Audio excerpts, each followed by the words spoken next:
हाय दोस्तों, कैसे हैं आप सभी। मैं डॉक्टर आनंद व्यास फिर से अपने YouTube चैनल पर आप सभी का स्वागत कर रहा हूं और आशा कर रहा हूं सभी ठीक है, मस्त है, एंजॉय कर रहे हैं। टैलेंट मैनेजमेंट के सब्जेक्ट पे मैं चल रहा हूं। अंतिम प्रहार की सीरीज चल रही है। 8वां मोस्ट इंपॉर्टेंट क्वेश्चन आ चुका है और ये क्या है क्वेश्चन है सस्टेनेबल टैलेंट मैनेजमेंट। क्या क्या पूछा जाता है, मीनिंग पूछा जाता है और उसकी इंपॉर्टेंस पूछी जाती है। ठीक है, सस्टेनेबल टैलेंट मैनेजमेंट यानी कि कोई व्यक्ति को अगर मैंने रिक्रूट करा है तो वो कितने समय तक हमारी कंपनी में काम करेगा और उससे काम करने से हमको क्या फायदा है अगर हम उसको लॉन्ग टर्म तक रखेंगे, या किसी व्यक्ति को लॉन्ग टर्म तक रिटेन रखने का। क्वेश्चन थोड़ा घुमा के पूछा भी जा सकता है, जैसे उल्टा कान पकड़ते हैं अपन, घुमा के पूछा भी जा सकता है। क्या बोलेगा कि कंपनियों में कम छटनी करने से कंपनी को लॉन्ग टर्म सर्वाइव करने से एम्प्लॉय को कंपनी को क्या बेनिफिट है, रिटेन करने से कंपनी को क्या बेनिफिट मिलेगा वाला है। ये 2-3 तरीके के क्वेश्चन पूछे जाते हैं सस्टेनेबल डेवलपमेंट में।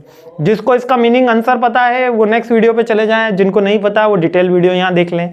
इसके साथ में एक अनाउंसमेंट और है। अनाउंसमेंट क्या है, इंस्टा पे हमारी एक फीडबैक की क्विज चल रही है, कॉन्टेस्ट चल रहा है। क्विज तो नहीं, कॉन्टेस्ट कहेंगे उसे। कॉन्टेस्ट क्या है, आपको हमें एक फीडबैक की रील भेजनी है। 60 सेकंड की रील होगी, ठीक है। कोई एब्यूसिव लैंग्वेज यूज मत कीजिएगा, ऑलरेडी अपन ऐसा कर चुके हैं। इसमें कैश प्राइज मनी है 1000 रुपीज की। कितनी है कैश प्राइज मनी है 1000 रुपीज की। जल्दी इसका विनर भी अनाउंसमेंट होगा। अभी लास्ट डेट भी मैंने इसके डिक्लेयर नहीं करी है क्योंकि बच्चों के एग्जाम चल रहे हैं, इसलिए 15 मार्च तक अप्रोक्सी बहुत ज्यादा हो जाएगा। 10 मार्च तक अपन इसकी लास्ट डेट रखेंगे। ईमेल आईडी, जिनको इंस्टा पे अगर नहीं मेल करना चाहते हैं, नहीं यूज करते हैं, तो उन बच्चों के लिए ईमेल आईडी है backupanandvyas123@gmail.com। backupanandvyas123@gmail.com।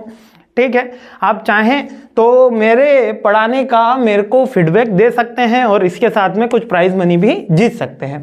ठीक है, अब आ जाते हैं अपने टॉपिक के ऊपर। टॉपिक क्या कह रहा है, sustainable talent management. Sustainable talent management होता क्या है। किसी बंदे को मैंने रिक्रूट करा, हायर करा, ये बंदा मेरे अगर लॉन्ग टर्म तक कंपनी में काम करेगा, इसी को कहेंगे sustain talent management. Sustainable talent management यानी कि ये लॉन्ग टर्म तक मेरी कंपनी में काम करना चाहिए। क्यों करना चाहिए, क्योंकि आफ्टर 6 मंथ ये कंपनी के लिए क्या हो जाता है, एसेट्स हो जाता है, संपत्ति हो जाता है। ह्यूमन रिसोर्स ही तब बन पाएगा जब वो लॉन्ग टर्म कंपनी में काम करेगा। शॉर्ट टर्म में कोई कंपनी एम्प्लॉय एसेट्स नहीं बन पाता, नॉर्मल सी बात है। कंपनी के ABCD सीख ही नहीं पाएगा तब तक कंपनी के किस काम का। जब सीख जाएगा, फेमिलियर हो जाएगा, तो स्पीड बढ़ जाएगी।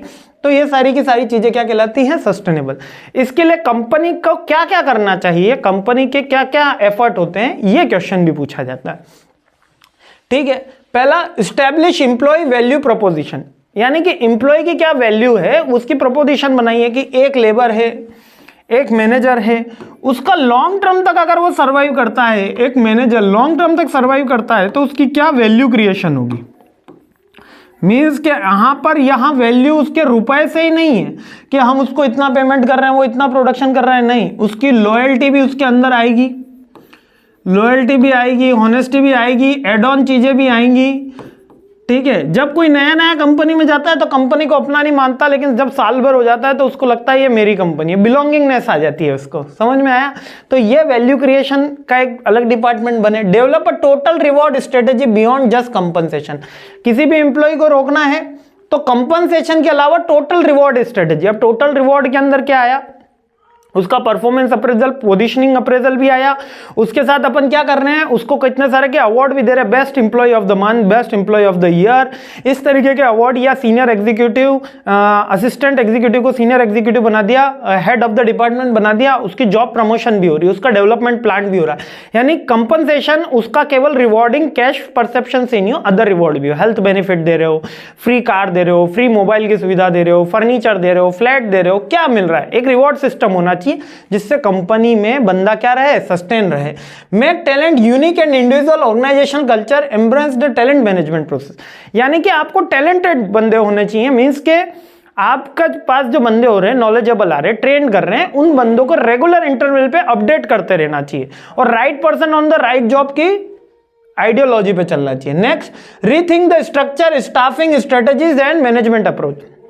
बार बार थोड़ा रीथिंक करने का, चेंज करने का नहीं कह रहा है, रीचेंज नहीं कह रहा है, रीथिंक मींस कि आपने यदि किसी बंदे को लोअर मैनेजमेंट में रखा है या मिडिल मैनेजमेंट में रखा है, उसको मार्केटिंग टीम में रखा है, अगर वो वहां पर अच्छी ग्रोथ पोटेंशियल नहीं कर पा रहा तो क्या हम उसको ट्रांसफर कर सकते हैं?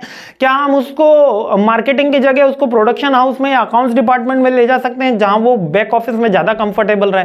क्यों? क्योंकि वो कंपनी के कल्चर से यूज टू हो गया है, तो उसको सस्टेन करना या उसको कंपनी में रखना कंपनी के लिए काफी प्रॉफिटेबल रहेगा। Getting my point? तो स्ट्रक्चर अपन को करना है, स्टाफिंग यानी कि उसको वापस से पोजीशनिंग करना, और मैनेजमेंट की अप्रोच कैसी होनी चाहिए, ब्यूरोक्रेट ऑटोक्रेट कैसी होनी चाहिए, टारगेट टैलेंट सेगमेंट। ठीक है, आपका टारगेट कौन सा होना चाहिए? आप एक गोल फिक्स कर दो कि ये पर्टिकुलर अगर आपने अचीव करा है तो आपको इतना अप्रेजल मिलेगा। ये टैलेंट मैनेजमेंट का टारगेट फिक्स का काम किया जाएगा। डिफरेंशिएशन परफॉर्मेंस एट्रीब्यूट, ए अच्छा काम करेगा तो 10% का इंक्रीमेंट, बी अच्छा काम करेगा तो 12% का इंक्रीमेंट, ऐसा नहीं हो। डिफरेंशिएशन उनके लेवल के अकॉर्डिंग हो, मींस ए के आउटपुट के अकॉर्डिंग उसका रिवॉर्ड हो, ना कि एक इसका ज्यादा अच्छा पड़ोसी है उसके अकॉर्डिंग, बॉस के अकॉर्डिंग ना हो। होता बॉस के अकॉर्डिंग है। आज की दुनिया के अंदर जो बॉस का अच्छा कहेगा उसके लिए ज्यादा रिवॉर्ड मिलेगा। तो आउटपुट के अकॉर्डिंग, जब आपके परफॉर्मेंस के अकॉर्डिंग बोनस मिलता है वो होगा तो कंपनी में आदमी फेयर जस्टिस होगा। जब न्याय अच्छा होगा, साफ होगा, ग्रेवियंस सिस्टम अच्छा होगा, बोनस परफॉर्मेंस अप्रेजल क्लियर होगा, ट्रांसपेरेंट होगा, तो वो व्यक्ति उस कंपनी में ज्यादा टाइम सर्वाइव करेगा। जो पोटेंशियल है, नॉन पोटेंशियल वाला तो वहीं रहने वाला है, वो तो कहाँ जाने वाला है। जैसे कि अभी छोड़ो एग्जांपल वगैरह, क्योंकि ये अपने पास समय कम है। कभी स्टोरी, कभी नेक्स्ट में अपन HRM में बात करेंगे तो स्टोरीज भी सुना के एक्सप्लेन करेंगे। High performance and transform then to next generation. जो हाई परफॉर्मेंस कर रहे हैं, मान लो कि कोई मिडिल मैनेजमेंट हाई परफॉर्मेंस कर रहा है, बेस्ट बन रहा है उसकी टीम में, तो उसको क्या करो, आप अपर मैनेजमेंट में ले लो। मिडिल में है, अपर में ले लो उसको, यानी कि ट्रांसफॉर्म करो। ये क्या हुआ? ट्रांसफॉर्म हुआ, ये ट्रांसफॉर्म हुआ, ट्रांसफर नहीं हुआ, ट्रांसफॉर्म हुआ। ट्रांसफर तो सिमिलर डिपार्टमेंट पे सेम पोजीशन या थोड़ी सी अपर पोजीशन, या ट्रांसफॉर्म करा। मिडिल मैनेजमेंट से जाओ, ये कंपनी तुम्हारी, या सेटअप तुम्हारा, तुमको पूरा एड ऑन करना है, तो इससे क्या होगा, कंपनी में वो आदमी सस्टेन रहेगा।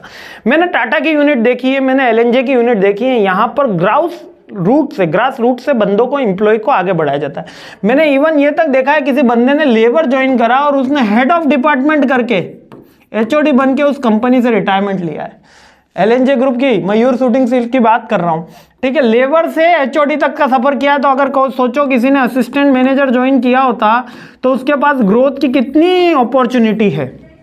एज अ लेबर जो केवल 8th की क्वालिफिकेशन के बाद आप यहाँ पे ज्वाइन कर लेते हो, और एज ए HOD तक वो बंदे, मैंने बहुत से बंदों को बनते हुए देखा है। क्यों? क्योंकि कंपनी का विजन, मिशन इस तरीके का है कि कंपनी को ग्रास रूट से ट्रांसफॉर्म करते हुए लाते हैं बंदे को। इससे डेवलपमेंट क्या होता है, सस्टेन हो पाता है और कंपनी में लॉन्ग टर्म सर्वाइव बन जाती है। इसके इंपॉर्टेंस क्या, कॉस्ट कटिंग हो पाती है, सक्सेशन प्लानिंग हो सकती है, रियल टाइम मॉनिटरिंग इजी हो जाती है, कोऑर्डिनेशन इजी हो जाता है। इसके अलावा जब हम आउटसाइड से कोई कंपनी लेके बंदा लेकर आते हैं तो उसको ज़्यादा पेमेंट करना होता है और इनसाइड को कम पेमेंट होगा। ट्रेनिंग एंड डेवलपमेंट पर खर्चा कम हो जाता है, ठीक है, क्योंकि ऑलरेडी वो ट्रेन रहते हैं बंदे, बेटर कंट्रोल रहता है, बेटर प्लानिंग हो गई। ये सारे के सारी चीजें जो प्लानिंग, कोऑर्डिनेशन, डायरेक्टिंग, ये सारी पॉइंट्स इसके अंदर भी आएगा अगर टैलेंट लॉन्ग टर्म तक रखता है और कंपनी की गुडविल इंक्रीज होती है। ये 8-10 पॉइंट है। आई होप ये क्लियर हो गया होगा। जल्दी 9, 10, 11, 12 4 क्वेश्चन बच रहे हैं, जल्द से जल्द कंप्लीट करते हैं और आपका पेपर कल बहुत अच्छा जाने वाला है। जय हिंद, मुस्कुराते रहिए, खुश रहिए और हमारे साथ भी जुड़े रहिए। जय हिंद।